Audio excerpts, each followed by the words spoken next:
Hello everybody, welcome back to my channel. I'm Becca and this is my channel where I talk about all the houseplant things. And today I'm super excited because we are going to be doing some houseplant collection ground rules.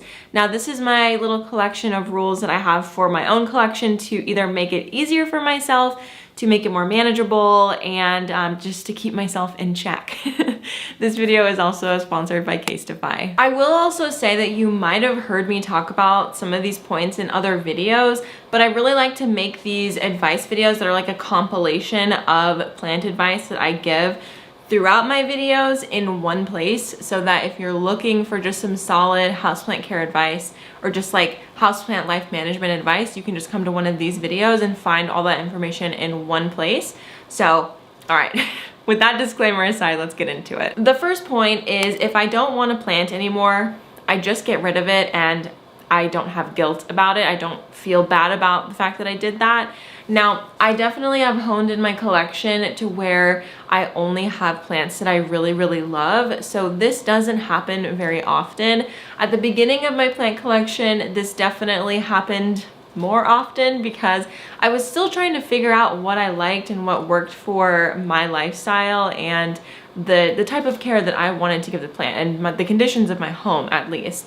So while you're in that phase of like trying to figure out what works for you, you're probably gonna experience a lot of plants that you end up not liking after you bought them. And in my opinion, there's really nothing wrong with that. There is a point that I'm gonna make later about like researching the plant before you actually bring it home, but I will say that it is quite normal to sort of cycle through plants and buy it, bring it home, realize that you hate it, and then want to get rid of it. Now, probably the most like financially smart way to do this would be to either trade the plant or sell it on a buy-sell trade group. Like a local group would probably be preferred, so you don't have to ship it or anything. So that's what I normally do. If I have a plant and I no longer want it, I list it on a local Facebook group, and I haven't really done that since I've lived here. Usually the plants end up in the trash can, which isn't the worst thing in the world either, but if the plant had a little bit more high value, I would probably try to get some money for it because I obviously paid a lot for the plant, so I'm not gonna just throw away a plant that is more than like $50 or something like that. Now, if the plant is not doing very well as it is, I'm probably just gonna toss it anyway because usually I don't wanna burden someone else with the bad health of my plant. Because if a plant has come to the point where I'm not really liking it anymore, it's probably not gonna be very healthy because I've probably neglected it for a certain amount of time up to the point where I've decided I don't want this plant anymore. So I will say it's very normal to go through phases in your plant journey of liking certain plants and realizing that you don't like that plant anymore. It's normal, but as soon as you start to get the ick for a plant, start making arrangements to get rid of it or move it out of your house, or just prepare for it to be thrown away or something like that. And you can use the pot for a new plant that you love even more. I just wouldn't waste your time and energy on a plant that you don't really love anyway, because if the plant, it feels like a burden, you're not gonna give it the best care that it deserves and it's gonna look worse and worse and worse. So get rid of it once you start feeling that way, or just toss it if it's not a high value plant that you feel like you could get some money for, you know, to compensate yourself back for that decision that you made.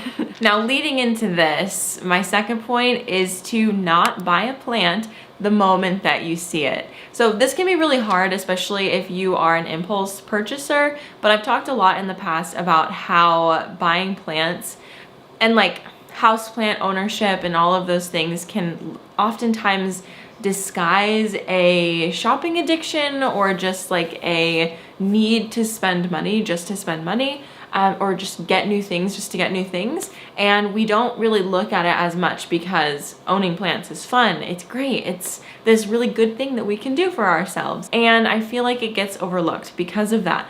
But there definitely are a lot of people in the plant community who have shopping addictions or they have poor impulse control. Myself included, poor impulse control. So that's why I have this rule for myself that if I see a plant that I really like at the nursery and it's the first time I've ever seen this plant, never heard of it, or I've never seen it in person before, and I immediately want to buy it, I'm not gonna pick it up right away and go to the register and leave. You know, I'm going to wait a few days, maybe a few hours, maybe at the very least walk around the entire nursery and keep coming by that plant over and over again to see if it's still sparking that same joy that I got when I first saw it for the first time. Because I think that fangirling over plants that you've only seen online when you finally see them in person is very, very common. It's something that I experience for sure. And I have been led into situations where I saw this plant that I've seen online and really loved it, bought it, brought it home, and immediately was not the plant for me. So yeah, if you're not doing any research about the plants before you buy them, this will probably happen to you all the time, because you're going to realize that your home can only host certain types of plants, certain amounts of plants. For me, I can't do plants that are like mega thirsty, need mega humidity, need mega attention. So like ferns, calathea, that kind of stuff. I do have a Gerpertia back there, but I have one and it's super chill, doesn't really need a lot from me. But if I do have any needy plants, I only have a couple of them because I just don't have the time and energy to dedicate to a bunch of needy plants that, like, needy means they need something from you, but yeah, a bunch of plants that need things from me. I can't do it. I don't want to. And I've realized over years of collecting houseplants that I just can't do it. Even though this is literally my job, I just still can't do it. I don't have the capacity to be constantly watering a plant or checking on it. It's just not for me. So when you see a plant that you really like, or you have seen it online and you're finally seeing it for the first time in person, take some time to like breathe through the experience and walk away. Even if it's just for a few minutes, you know, if it's a situation where you're just positive there's only one left and you're not going to be able to get it again if you don't buy it right now, which I will say there are situations like that, like if it's selling really quickly, take as much time as you can before you pick up the plant and buy it to really consider if this is the plant for you, if you've done the proper research to understand what it needs, etc. All this type of stuff. I just really want to help you avoid making, at the end of the day, financial decisions that are not good for yourself. They're not smart in the end, because plants are investments. And I never am like, well, I'm not gonna say I'm never upset when a plant dies, but I'm rarely like upset to the point of regret if a plant does die in my care, because I've learned a lesson. So I don't really see plants as necessarily like materialistic objects that I can like, well, they are materialistic objects that I can collect, but I see it a little bit differently in that I see each plant as a lesson that it's actively teaching me. So with my ficus, I am actively learning to just let go of the idea of a full, beautiful plant all the time, because my ficus really only look good in the summertime when they're outside. When I bring them in for the winter, they look really scraggly and bad, but then as soon as I put them outside, they're happy again. So that plant has helped me to just like let go of this idea of a plant that looks good year round. And I don't know, there's plenty of other plants that have taught me lessons like that. And I think it's really important to see your plant collection as a collection of lessons and a collection of knowledge to be learned. That's really how I get through those hard days when I have killed a plant, either accidentally or a pest or something like that happened. So definitely take your time when purchasing. Really try to avoid impulse purchases, because in the end you're going to be a lot happier with your collection if you've taken the time to curate it in a way that is going to be beneficial to you and to the plant. This video is sponsored by Casetify, so let's have a chat about them. So if you're not familiar with Casetify, they are the world's most popular tech accessory brand, known for their protective cases that also look really nice. This is like one of my favorite cases I've ever gotten from them. It's so beautiful. They have so many different print options from artists across the globe. It's really awesome. They have like a whole section on their website where you can look through just these. I have a lot of cases from artists that I just absolutely love. If you're looking for a phone case that is like extra protective, they have a new phone case type called the Bounce case. As you can see, they have these bumpers on the sides. This is their EcoShock technology, which makes these cases drop test approved up to 21 feet, which is insane. That is 6 times military grade protection. There are also options to customize your case. So this one I just had made with DLP on it. Casetify has also released clear cases for a bit more of a low profile. They are their slimmest case with tactile buttons and a comfy grip. Also, what's nice about these cases is they have long-lasting clarity with UV Defender technology, and they're anti-yellowing, so they're gonna look nice and clear the whole time you have them. And Casetify has lots of really fun accessories like these phone charms for you to wrap around your hand, have a little festive moment. I also have like a really cute gold chain that I can hook onto my phone and you sort of like wear my phone. If you're interested in checking out Casetify, you can head to casetify.com/plants for 15% off your order. I'm gonna have everything linked down below and would love to see you check them out. Okay, now depending on how your collection is set up, this one might be a little bit more difficult, but this rule really helps, and that rule is to not let your plants touch each other. Now, I learned the hard way that pests will transfer from plant to plant if the leaves are touching each other and if they're like really tightly clustered together. So there is definitely truth in when plants are clustered tightly together, there's more like ambient humidity, they're like, you know, symbiotically helping each other out. They're like putting moisture in the air right around each other. If you're going on trips, this is a really great way to help sort of reduce the amount of water that the plant is using because they're bunched up together, so the moisture is sort of staying in this dome of plants. But I will say a negative to this is that pests can transfer very easily. I learned this the hard way again in my early plant collection when I first found spider mites. It's a whole saga. I have a video that I posted like a very long time ago of a story time of the first time I ever had spider mites, and then I have lots of videos on how I've cared for them since then. But spider mites is pretty much the pest that I deal with on a regular basis. As long as I'm using a systemic, I don't deal with it as much, but they do pop up. Let's say like every couple months, I'll find a couple plants with spider mites, which again, I wanna say is completely normal. Having pests is a very, very normal part of owning plants. I mean, not every plant is always gonna be in pristine pestless condition.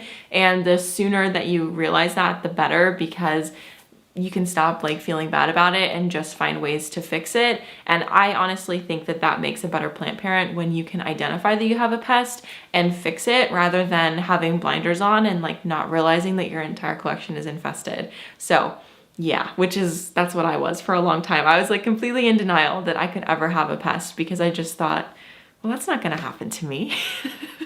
Until it did over my entire plant collection. So many of my plants were overlapping and touching each other. And while this is a really beautiful look, you are definitely just like asking for pests to just have a field day in your collection.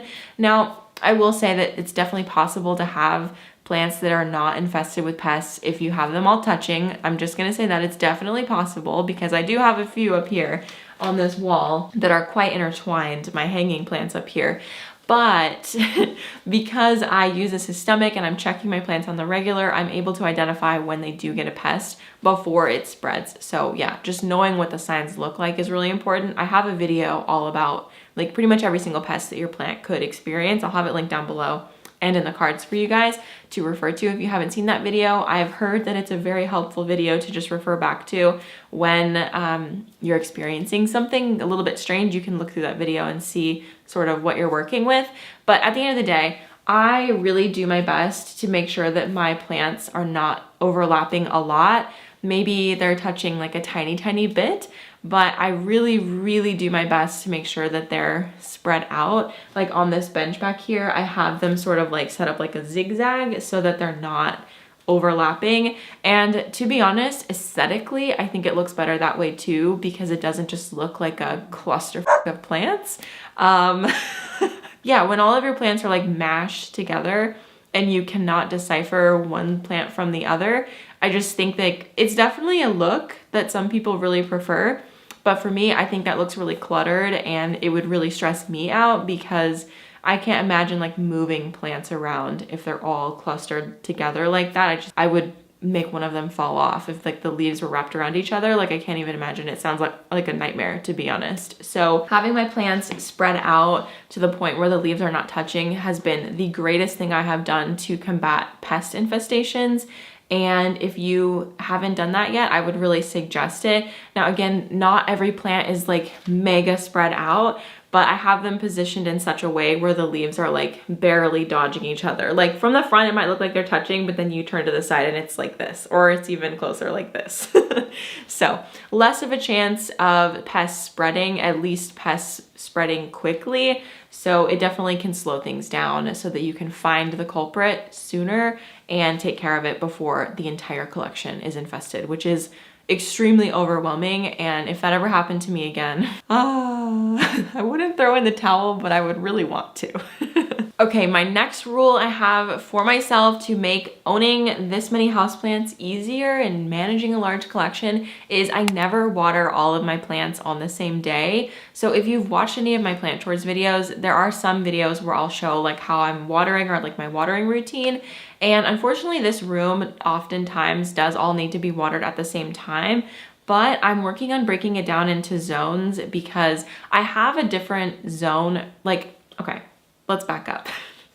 My best advice for combating having to water all of your plants in one day is breaking up your collection into zones. So for most people, your collection is relatively spread out. Like my situation, having all of my plants or most of my plants in one room, I wouldn't say is the norm. So usually some people have plants around their kitchen, then they'll have one in their bathroom, maybe a few in their bedroom, and then like a large area where they have a few more. So what I would do is I would break those into different zones so that you have the plants on a schedule where they're being watered on different days. So even if that means that one of the sections is going a little bit thirsty, that's okay, in my opinion. I mean, everyone has different philosophies on how thirsty you can get the plants or how thirsty you should leave the plants before you water them.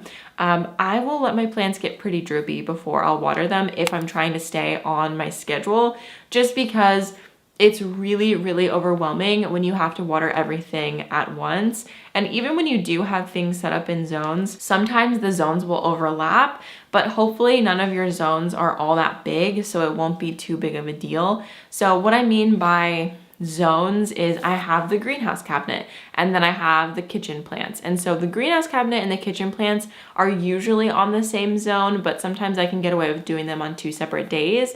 And that's a lot of plants in itself. That's probably like, I don't know, 40, no, maybe like 30 plants in that section over there, which is a lot, but they're all quite small and they like finish draining out pretty quickly so I can move on to the next section relatively fast. So that one is one zone, and I've made this shelf a zone, and then I've made the wall a zone, and then I've made this bench down here a zone, and then I've made the rest of the room its own zone. So you can just, even if it's watering them like one day and then the next day watering another zone, that is still better than having to water everything on one day. In order to get your plants on this schedule, it is gonna take some time because it's not just gonna fall into place immediately, especially if you've been on a kick where you're watering your plants at the same time every single day, or not every single day, every single watering day you're watering all of your plants. It's gonna be a little bit harder to get them on the zone schedule,